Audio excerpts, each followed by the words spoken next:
It may be weeks until we find out if the D.C. police officer who shot and killed an unarmed black man will keep his job. Officer Brian Traynor testified before a trial board that he shot Terrence Sterling to stop the threat.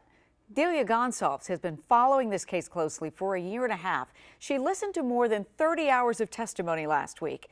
Tonight, she digs into her reporter's notebook to reveal cracks in the police department that led to a cop killing a man.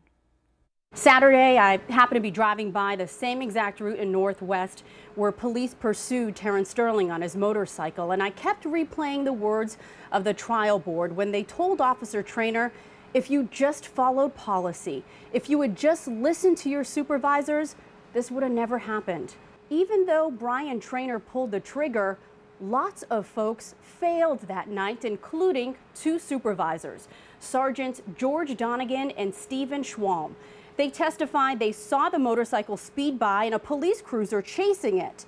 They both got on the police radio and said nobody should be going code 1 or using lights and sirens. And even though the driver turned off his lights and sirens, he still kept up that chase. A police commander and two captains make up the trial board, and they were livid at these two supervisors who they say did nothing, even though they saw that officers openly defied their orders. One sergeant testified they literally shrugged their shoulders and then resumed their conversation. Another sergeant said he assumed because the lights went off, the chase was off too.